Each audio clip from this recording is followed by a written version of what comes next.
first video will be focusing on our violin and bow hold posture and positioning. This video is probably the most important out of maybe all the videos that I send out.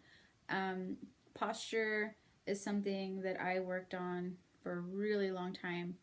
It's very tricky on the violin, and it does take a lot of practice on your end.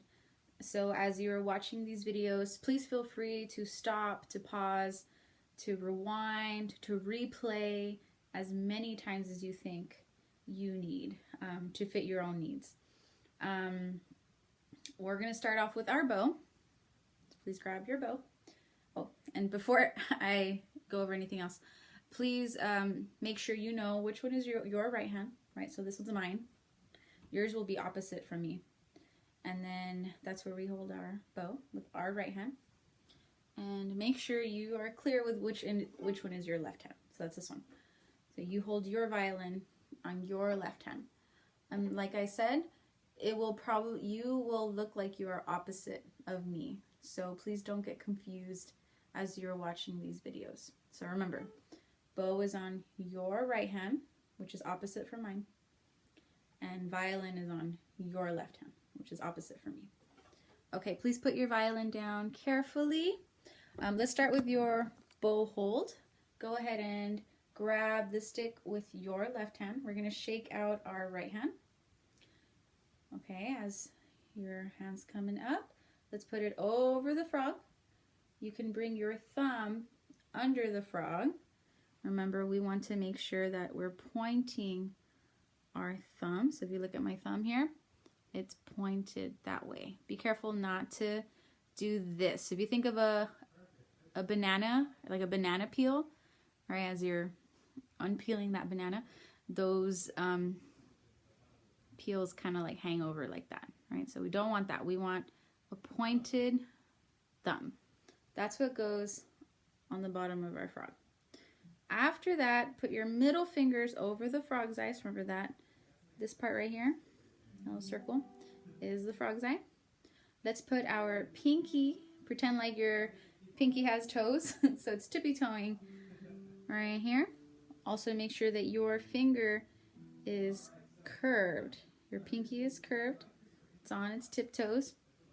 And then your index finger, if you look closely, our finger is separated into 3 parts. So we have 1, 2, and 3. We want to focus on the second part right here.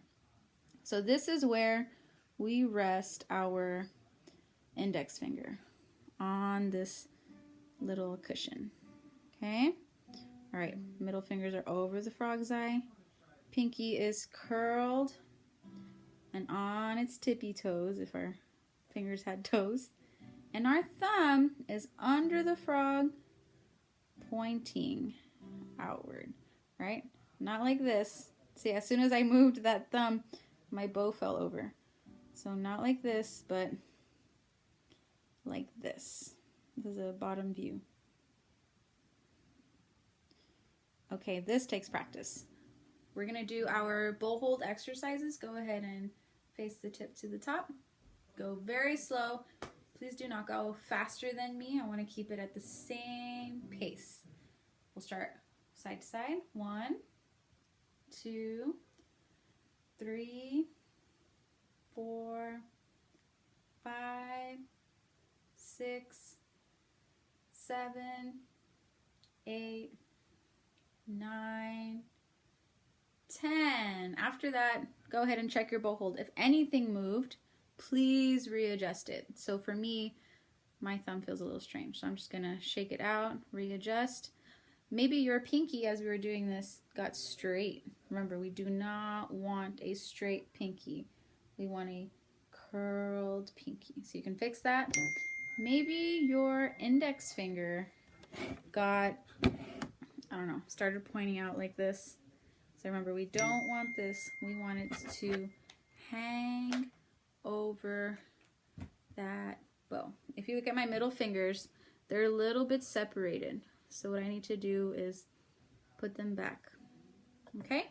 You may do side to side again if you wish, or you can move on to the next one. Let's put our tip to the ceiling. We're going to go up and down. 1, 2, 3, 4, 5, 6, 7, 8, 9, and 10. Go ahead and check your bow hold. If everything looks the way we've talked about, or if it doesn't, that's okay. You just readjust as you need. You may move on to the next one. For the next one, we call this windshield wipers. So we're gonna go side to side. It's like you're opening a doorknob. So do 1, 2, 3, 4, freeze. When I'm in this position, that's where I feel my pinky working the most. I really feel that curved, like the resistance. So try to feel for that. I think this is 5, 6, 7, 8, 9, and 10. Readjust as needed. If your hand feels tight or cramped, shake it out. Remember, we want to hold this bow as relaxed as we can. So you want to make sure each finger has its own place on the bow. As you're doing these videos, be very careful with a few things that I've seen in class. Sometimes I see students doing this, like they're literally grabbing the bow. Okay, so it's not called a bow grab, it's called a bow hold, because our fingers should be in certain parts. I've also seen, we talked about that pinky straightening out. That is a very common thing that happens. So you want to make sure it's curled and on its toes, hand toes. We also mentioned that index finger pointing out like this. So if your index finger is touching, if your bow has this silver part, it should not be touching that part. It should actually be curved in. It's like it's taking a nap on the pillow. Middle fingers, right? Sometimes they might be too spread out, so you want it to be in just a little bit more. Last one was our thumb. Remember, we don't want that banana peel thumb. We want it to be pointed outward. Okay, bow hold takes a lot of practice, so please review this portion as many times as you think is necessary. Having a relaxed bow hold will help us play relaxed and avoid any injuries in the future. All right, please put your bow down somewhere safe. Go ahead and grab your violin with your left hand. Please be sure that you have your shoulder rest. So we're going to talk about how to properly put the shoulder rest on your instrument. This is something that we are all still working on, and we always have questions about this, which is fine because it is a little tricky at first. Okay, let's take our shoulder rest off. I want you to read the brand name of your shoulder rest. So mine is Kuhn Bravo. Yours might just say Kuhn. It might say Everest. There's a few brands out there that you guys have that I don't have. Okay, but you want to make sure you can read it the right side. If it is like this, this is upside down. This is not the right way. You want to make sure it is the right way. Okay, go ahead and get your violin. So this is your violin facing forward. Let's face the violin backward and make sure you can read that shoulder rest name like this.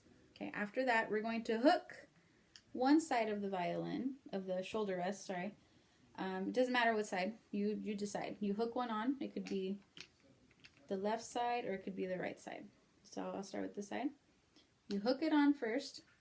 This part is not hooked on yet, right here. That's okay, you just want to make sure the other side's hooked. After that, you carefully hook on the other side. So at this point, if I were to face my violin, I'm gonna hold my to the ground, my shoulder rest will probably fall off because it's not completely on yet. So be careful here. I'm going to put my violin's neck on my shoulder. Be careful, and I'm going to hold it from the bottom. I'm going to carefully grab one of the, I think they're called feet. I'm going to slide it up, and then I'm going to slide up the other part. All right, so if I face my violin like this, the shoulder rest should not fall off. If it falls off, maybe